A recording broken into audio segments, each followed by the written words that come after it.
नमस्कार, मैं हूं आपके साथ आस्था कौशिक। यूपी विधान परिषद में सीएम योगी ने समाजवादी पार्टी पर बड़ा हमला बोला। उन्होंने कहा कि पैसा सरकार का होता था, लेकिन योजनाओं का नाम समाजवादी होता था। लेकिन आज सभी योजनाओं का लाभ बगैर किसी भेदभाव के हर वर्ग को मिल रहा है। सीएम योगी ने यह भी कहा कि बच्चों को वैज्ञानिक बनाना चाहते हैं हम, मौलवी नहीं। कठमुल्लापन की संस्कृति नहीं चलेगी।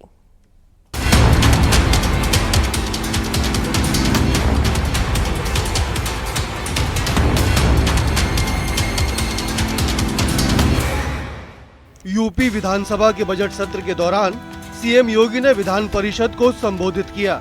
इस दौरान सीएम योगी ने एक बार फिर विपक्ष पर बड़ा हमला बोला। सीएम योगी ने कुंभ को लेकर आंकड़े सदन में रखे, वहीं विपक्ष पर भी करारा पलटवार किया। सीएम योगी ने कहा कि सनातन की सुंदरता समाजवादी पार्टी को नजर नहीं आई। ये लोग बीजेपी से लड़ते लड़ते भारत से लड़ने लगे हैं। यानी हर कार्य को समाजवादी नाम दे। बस सेवा भी पैसा सरकारी, लेकिन उसका नाम है समाजवादी बस सेवा। पेंशन पैसा सरकार का, लेकिन समाजवादी पेंशन की स्कीम। ऐसे ही विवेकाधीन कोष का पैसा भी वो समाजवादी हो गया था, लेकिन अब समाजवादी नहीं है। ये संवेदनशील तरीके से बिना भेदभाव के हर उत्तर प्रदेश वासी का उस पर अधिकार है और उसको यह बिना भेदभाव के प्राप्त हो रहा है। बहुत सारे मान्य समझ लिखते होंगे और एक पॉलिसी के अंतर्गत उन्हें उपलब्ध कराए। महाकुंभ का आयोजन हम सबके लिए गौरव की बात है। और आज जब मैं इस सदन में बोल रहा हूं, अब तक लगभग 64 करोड़ श्रद्धालु आस्था के इस महास्नान में भागीदार बनकर आदरणीय प्रधानमंत्री जी के एक भारत श्रेष्ठ भारत के विजन को एक नई गति दे चुके हैं। सीएम योगी ने अपने बयान में विपक्ष पर बड़ा हमला बोला। उन्होंने कहा कि बच्चे को वैज्ञानिक बनाना चाहते हैं, मौलवी नहीं। बच्चे एपीजे अब्दुल कलाम बने। कठमुल्लापन की संस्कृति नहीं चलेगी, इसलिए स्कूलों को आधुनिक बना रहे हैं। लेकिन हमारी दुर्भावना नहीं है। हम तो परंपरागत मुल्ला और मौलवी बनाने की बजाय हम वैज्ञानिक बनाना चाहते हैं। एपीजे अब्दुल कलाम बने हुए तो वैज्ञानिक बने। स्कूलों में फ्री एजुकेशन की व्यवस्था की जा रही है, आधुनिकीकरण किया जा रहा है। ये डबल इंजन की सरकार पैसा उपलब्ध करवा रही है, लेकिन कठमुल्लापन की संस्कृति नहीं चलेगी। ये सरकार का पहले दिन का संकल्प है। हम हर बच्चे के साथ वो ईश्वर की सर्वश्रेष्ठ कृति है, कोई भेदभाव नहीं। सदन में सीएम योगी ने कहा कि यूपी में कानून व्यवस्था बेहतर है। 2017 से पहले दंगे और पलायन होते थे, बेटियां घरों से बाहर नहीं निकलती थीं, लेकिन अब यूपी में कानून का राज है। गुंडे बदमाश या तो जेल में है या फिर जहन्नुम में। महाकुंभ को लेकर सीएम योगी ने कहा कि प्रदेश में पंचतीर्थ बन गए हैं। प्रयागराज के साथ काशी, अयोध्या, गोरखपुर, मथुरा, वृंदावन, इन सभी जगह समान रूप से श्रद्धालु पहुंच रहे हैं। देखिए कितने श्रद्धालु और पर्यटक आए हैं, इसका प्रमाण आप देख सकते हैं कि 52 दिनों में अयोध्या धाम में पहुंचे हैं 2 करोड़ से अधिक श्रद्धालु। 2024 में 16 करोड़ श्रद्धालु आए थे अयोध्या धाम में। विधान परिषद में सीएम योगी ने सनातन को लेकर कहा कि विपक्ष ने राम मंदिर का भी विरोध किया था, लेकिन जनता ने चुनावों में उन्हें जवाब दे दिया और आईना दिखाया। न्यूज़ 18 के लिए ब्यूरो रिपोर्ट।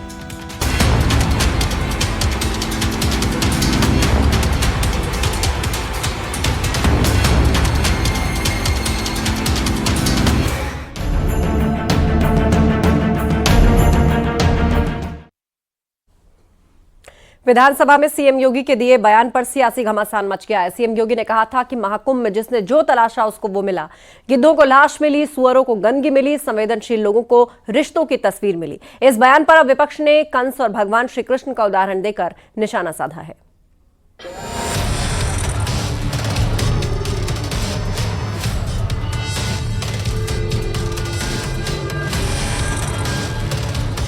महाकुंभ के खिलाफ सीएम योगी के बयान पर यूपी विधानसभा में सियासी तनातनी जारी है। सीएम योगी ने विधानसभा में कहा था कि महाकुंभ में जिसने जो तलाशा उसको वो मिला। गिद्धों को लाश मिली, सुअरों को गंदगी मिली, जबकि संवेदनशील लोगों को रिश्तों की सुंदर तस्वीर मिली। किसी ने सच कहा कि महाकुंभ में जिसने जो तलाशा उसको वह मिला। गिद्धों को केवल घास मिली, सुअरों को गंदगी मिली, संवेदनशील लोगों को रिश्तों की खूबसूरत तस्वीर मिली, आस्थावानों को पुण्य मिला, सज्जनों को सज्जनता मिली, गरीबों को रोजगार मिला, अमीरों को धंधा मिला, श्रद्धालुओं को साफ सुथरी व्यवस्था मिली, पर्यटकों को अव्यवस्था मिली, सद्भावना वाले लोगों को जाति रहित व्यवस्था मिली, भक्तों को भगवान मिले। मतलब सबने अपने स्वभाव और चरित्र के अनुसार चीजों को देखा। एक ही घाट पर सभी जाति वर्ग के तीर्थयात्री स्नानार्थी बिना किसी भेदभाव के नहाते रहे। सनातन की सुंदरता आखिर समाजवादी और वामपंथियों को कैसे नजर आएगी? यूपी विधानसभा में दिए सीएम योगी के बयान पर नेता प्रतिपक्ष माता प्रसाद पांडे ने पलटवार किया है। उन्होंने महाभारत का जिक्र करते हुए कृष्ण और कंस की बात कही। उन्होंने कहा, जैसे भगवान कृष्ण से कंस डरा रहता था, वैसा ही आज भी हो रहा है। एक कंस था, राजा था, और उसे भय था कि कृष्ण पैदा हो जाएंगे तो मैं खत्म हो जाऊंगा। तो उनको भी 24 घंटा कंस को संशय रहता था, हमेशा प्रयास रहता था कृष्ण आगे ना आने का। यही स्थिति यहाँ की भी है। माता प्रसाद पांडे के बयान पर डिप्टी सीएम ब्रजेश पाठक ने पलटवार किया। उन्होंने कहा कि इनका आचरण कंस, रावण और दुर्योधन जैसा है। हम कह सकते हैं, अगर जो इन्होंने कहा है, जो स्क्रिप्ट लिखवा करके माता प्रसाद जी से कहलाया है, आप देखिए इनके आचरण को, इनका आचरण दुर्योधन की तरह है, इनका आचरण कंस की तरह है, इनका आचरण रावण से मेल खाता है। सनातन संस्कृति के बारे में ये नहीं बोले तो ठीक है। ऐसे लोगों को पहली बार उदय नहीं हुआ है। सनातन संस्कृति पर हमले तब हुए थे जब नालंदा तक्षशिला पर हमले हुए थे, वेद पुराणों को जलाया गया था। उस समय हमारे मनीषियों ने कहा था अपने शिष्यों से इसे याद कर लो, हमारी गुरुदक्षिणा यही है कि आने वाली पीढ़ी को याद करा देना। लेकिन सनातन संस्कृति का झंडा इतने हमलों के बाद भी नहीं झुका है, चाहे मुगल हो चाहे अंग्रेज हो। यूपी विधानसभा में नेता प्रतिपक्ष माता प्रसाद पांडे के बयान पर बीजेपी प्रदेश अध्यक्ष भूपेंद्र चौधरी ने कहा कि जिस तरह से कृष्ण से कंस डरता था, उसी तरह लोग अखिलेश यादव से डरते हैं। डरने वाले लोग, उनके शासन से लोग सब डरते हैं।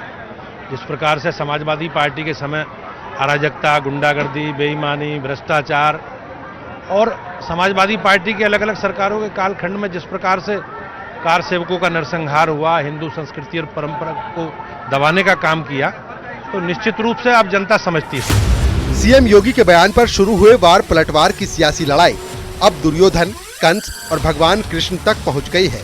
अब देखना यह है कि बयानों में कंस और रावण के बाद अब किसकी एंट्री होती है। न्यूज़ 18 के लिए ब्यूरो रिपोर्ट।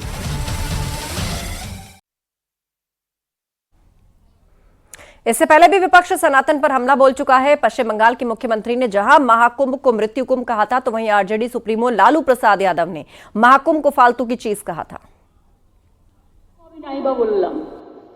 ওটা এখন মৃত্যু কুম্ভ হয়ে গেছে।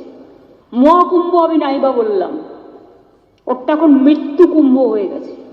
মহাকুম্ভ আমি নাইবা বললাম, ওটা এখন মৃত্যু কুম্ভ হয়ে গেছে। अरे सब कुंभ का क्या कोई मतलब है? फालतू है कुंभ है कुंभ। अरे सब कुंभ का क्या कोई मतलब है? फालतू है कुंभ है कुंभ। अरे सब कुंभ का क्या कोई मतलब है? फालतू है कुंभ। ग्रेटर नोएडा में फिल्म सिटी का निर्माण जल्द शुरू होगा। 27 फरवरी को इसे निर्माता कंपनी को हैंडओवर कर दिया जाएगा ताकि वो इसे जल्द से जल्द इसका काम शुरू करवा पाए। जमीन पर कब्जा लेने बोनी कपूर परिवार के साथ ग्रेटर नोएडा पहुंचेंगे और अगले महीने सीएम योगी इसका शिलान्यास कर सकते हैं। पहले फेज में 230 एकड़ में निर्माण होगा।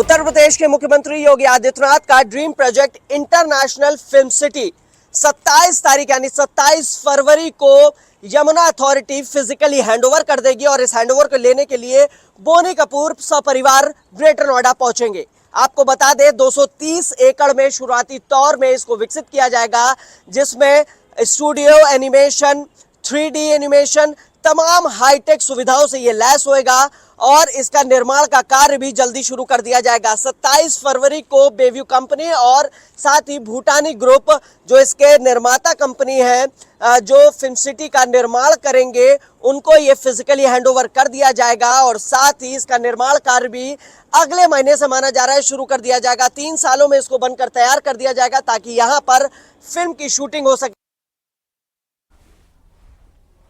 जौनपुर में सोमवार को 10वीं की 4 छात्राओं ने परीक्षा छोड़ दी। उन्हें हिजाब उतारकर परीक्षा देने को कहा गया, लेकिन छात्राओं ने इनकार कर दिया। सेंटर से सीधे घर लौट आईं। मामला खुदौली स्थित सर्वोदय इंटर कॉलेज का है। केंद्र व्यवस्थापक ने कहा, सेंटर में बड़ी संख्या में मुस्लिम छात्राएं हिजाब उतारकर परीक्षा दे रही थीं। 4 छात्राओं ने हिजाब उतारकर परीक्षा देने से मना किया और परीक्षा छोड़कर चली गई। वाली साहब आइए 1 मिनट, तो गए, पता चला कि एंट्री नहीं दे रहे हैं, कह रहे हैं कि निकाब उतारो, अंदर निकाब उतार के जाना पड़ेगा। तो बच्चियाँ बोली कि नहीं, हम लोग निकाब नहीं उतारेंगे, आपको चेक करना। एक मैडम थी, उनसे बात हुई कि जो है आप चेक कर लीजिए, इनको निकाब उतरवा के रूम में चेक कर लीजिए कि मोबाइल वोबाइल है, कुछ भी है तो आप ले लीजिए उसको, बाकी उसके बाद निकाब दे दीजिए इनको। लेकिन वो नहीं मानी, वो कहीं नहीं है, नहीं हो पाएगा। उसमें एक लोग थे, हम नाम तो उनका नहीं जानते हैं, तो उन्होंने कहा कि एक सर से मिल लीजिए जी, तो जो बच्चों को चेक करके अंदर भेज रहे थे, तो उनसे बात किया तो उन्होंने कहा कि नहीं हो पाएगा। फिर हमने कहा लेके जाएं, कहाँ लेके जाओ, बहुत उससे जो है बोले। और छात्राओं की चेकिंग छात्राओं के कैंपस में महिला अध्यापिकाओं के द्वारा किया जा रहा था। कुछ छात्राओं ने अपना मुंह दिखाने से इनकार कर दिया, जबकि प्रेस पत्र के चेहरे से उनका चेहरा उनका मिलान आवश्यक होता है, जिसके कारण कुछ छात्राओं ने परीक्षा छोड़ दिया। कौन छात्राएं थीं, किस धर्म की थीं और मुंह किस तरह नहीं दिखा रही थी? वह प्रेस पत्र से अपना मिलान करा नहीं चाह रही थी, बिना चेहरा खोले ही परीक्षा देना चाहती थी। हमारे यहाँ एक मुस्लिम धर्म की 153 छात्राएं हैं, इनरोल्ड हैं और लगभग सभी छात्राओं ने परीक्षा शांतिपूर्वक दिया। केवल कुछ छात्राओं का ऐसा आरोप है जो अनर्गल है, अनुचित है। अब खबर उत्तराखंड से, जहां कैबिनेट मंत्री प्रेमचंद अग्रवाल के पहाड़ और मैदान संबंधी बयान पर उनकी माफी के बाद विवाद थमने का नाम नहीं ले रहा। विधानसभा के कार्य मंत्रणा समिति के सदस्य और कांग्रेस विधायक प्रीतम सिंह ने यह कहकर नया विवाद खड़ा कर दिया कि जब तक प्रेमचंद अग्रवाल संसदीय कार्य मंत्री के पद पर बने रहेंगे तब तक वो कार्य मंत्रणा समिति की मीटिंग में शामिल नहीं होंगे। प्रीतम ने कहा कि मैं कार्य मंत्रणा समिति से रिजाइन दे दूंगा।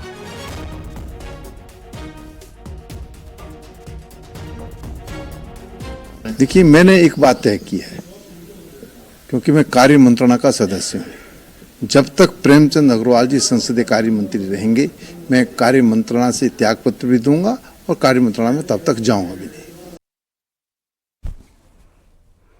रुकेंगे ब्रेक के लिए, जल्द लौटेंगे। रिहा कर दिया गया है। 17 महीने के बाद जेल से अब्दुल्ला को रिहाई मिली है। इस मौके पर जेल के बाहर सैकड़ों अब्दुल्ला आजम के समर्थक मौजूद रहे। 17 महीने बाद अब्दुल्ला आजम को जेल से रिहा किया गया। हरदोई जेल से रिहा हो गया है अब्दुल्ला आजम। 17 महीने बाद जेल से अब्दुल्ला को रिहा किया गया। मौके पर जेल के बाहर सैकड़ों समर्थक मौजूद थे। तस्वीरें आपको दिखा रहे हैं। हरदोई जेल में बंद था अब्दुल्ला आजम, जिसकी रिहाई हो गई है। 17 महीने तक जेल में रहने के बाद जेल से बाहर आया अब्दुल्ला आजम और तमाम समर्थक इस दौरान मौजूद थे। वहीं अब्दुल्ला आजम के जेल से रिहा होने के बाद सियासत भी तेज हो गई है। जहां एसपी नेता इसे न्याय की जीत बता रहे हैं, तो वहीं बीजेपी ने कहा कि जेल से सिर्फ रिहा हुए हैं, अभी बरी नहीं हुए हैं। बेल मिली है, बरी नहीं हुए हैं। तो न्यायपालिका का जो फैसला जो अभी आया है और जो फैसला जो अभी आएगा, हमने हमेशा से ये कहा है कि हम न्यायपालिका के हर फैसले का सम्मान करते हैं। रही बात जो आपने काफिले की, तो उसकी जांच करवाएंगे कि कितनी उसकी गाड़ियां उस काफिले में अपराधियों की हैं, कितनी गाड़ियां माफियाओं की है। क्योंकि इनके जो पिताजी हैं वो तो ये कह ही चुके हैं कि मेरे संबंध दाऊद से हैं, मेरे संबंध जो देश के बाहर के जो इस तरीके के लोग हैं उनसे हैं।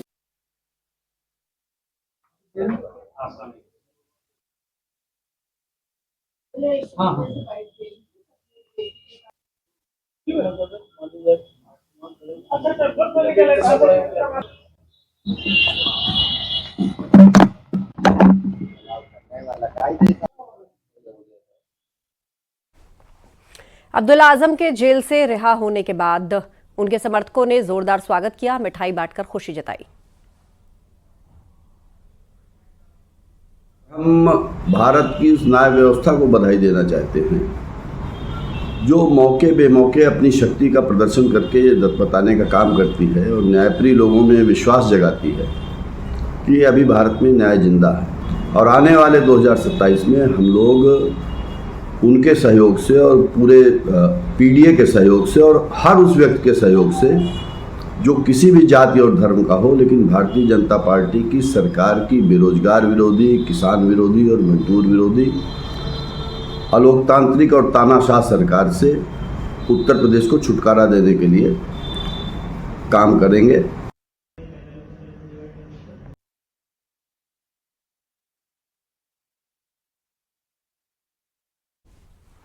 दिल्ली से आई सीबीआई और ईडी की टीमों ने झांसी में छापेमारी की। दिनेश और धर्मेंद्र नाम के 2 आरोपियों के घर पर यह रेड चल रही है और बताया जा रहा है कि दिल्ली में बड़ा स्कैम हुआ था। ऑनलाइन सट्टा बिटकॉइन से जुड़ा यह मामला हो सकता है। प्रेमनगर थाना क्षेत्र के गरिया फाटक इलाके में यह छापेमारी चल रही है। अगली खबर का रुख करते हैं। महाशिवरात्रि के पावन अवसर पर संगम में महास्नान के साथ महाकुंभ का आयोजन समाप्त होगा। करोड़ों श्रद्धालु इस दिन पवित्र स्नान के लिए संगम पहुंचेंगे। प्रशासन ने भारी भीड़ को देखते हुए खास तैयारियां की हैं जिससे किसी को परेशानी ना हो।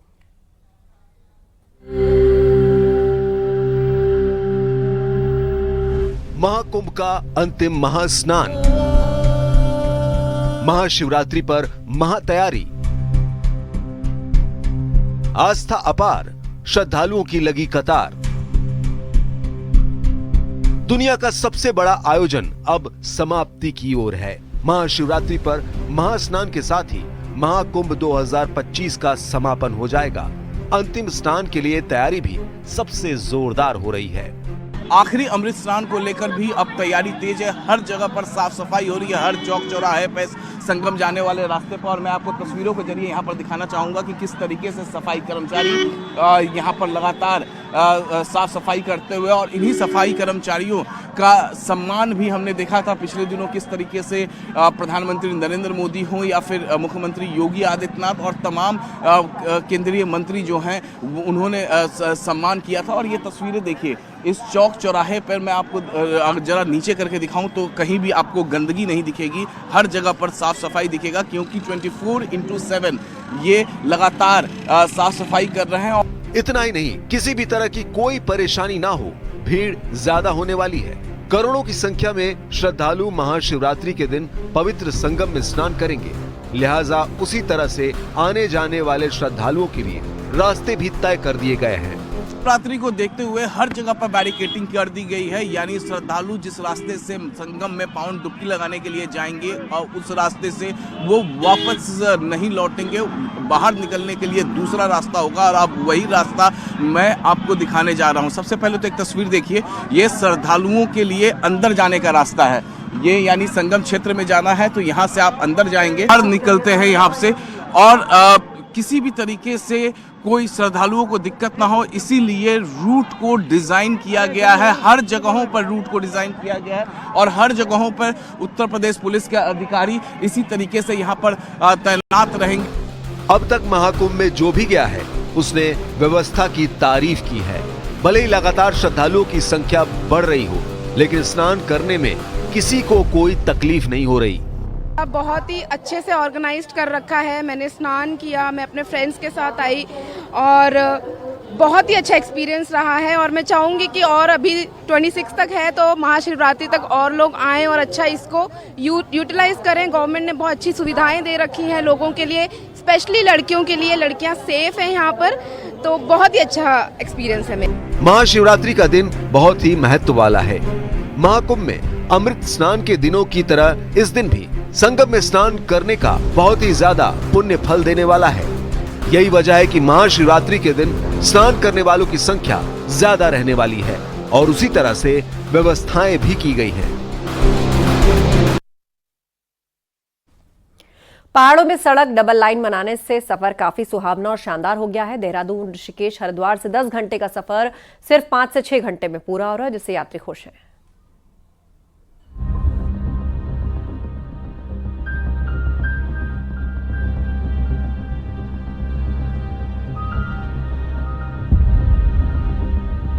केंद्र सरकार ने पहाड़ों में सड़कों को डबल लाइन करने का लक्ष्य लगभग पूरा कर दिया है। गंगोत्री, यमुनोत्री, बद्री, केदार के रूट पर सड़कें शानदार बन गई हैं। वहीं सड़क अच्छी होने से यात्रियों की संख्या में भी इजाफा हुआ है और स्थानीय निवासी भी खुश हैं। कि यात्रा को एक जो मार्ग है उस मार्ग को अच्छे ढंग से बनाना और यात्रा को डिस्टर्ब ना होना, ये एक यात्रा की सबसे बड़ी सोच है। और पर्यटन को आगे बढ़ाना और इस क्षेत्र को आगे बढ़ाना इस सरकार की पहल है। हम लोगों ने अभी फिलहाल उन सभी जगहों को सुरक्षित कर दिया है। मैक्सिमम हमारा 80 to 90% हमारी सारी साइटें कंप्लीट हो गई हैं। इसमें हमारा जो एज पर ड्राइंग जो हमको डिजाइन प्रोवाइड हुआ है, उस डिजाइन प्रोवाइड के थ्रू हमने वर्क कर दिया। हालांकि कुछ जगहों पर लैंडस्लाइड का खतरा है, जिसे ठीक करने का काम लगातार जारी है। कमेंडा, नंदा प्रयाग, छिनका, टिंगड़ी ऐसे भूस्खलन जोन हैं जो बरसात के दौरान सक्रिय होते हैं। वहीं प्रशासन का कहना है कि मार्च महीने तक इन जगहों को ठीक कर दिया जाएगा। अधिकांश सिंकिंग और स्लाइडिंग जोन्स में काम शुरू हो गया है, जैसे कमेड़ा, चटवा पीपल, पागल नाला, और उसी तरह बीआरओ ने भी लामबगड़ में अच्छी प्रगति के साथ काम किया है। वहाँ पे एक नंदप्रयाग के स्लाइडिंग जोन में डंपिंग जोन का जो इशू है उसके कारण थोड़ा प्रगति वहाँ पे स्लो है, लेकिन वो इशू रिजॉल्व होते ही वहाँ भी अच्छी प्रोग्रेस की जाएगी। फाइनल यात्रा रूट पर सड़कें शानदार बन गई हैं, लेकिन हाईवे पर कहीं कहीं अभी भी मुसीबत यात्रियों को हो रही है। प्रशासन मार्च तक सब ठीक करने का दावा कर रहा है। ऐसे में देखना होगा कि प्रशासन अपने दावों पर कितना खरा उतरता है। न्यूज़ 18 के लिए चमोली से नितिन सेमवाल की रिपोर्ट।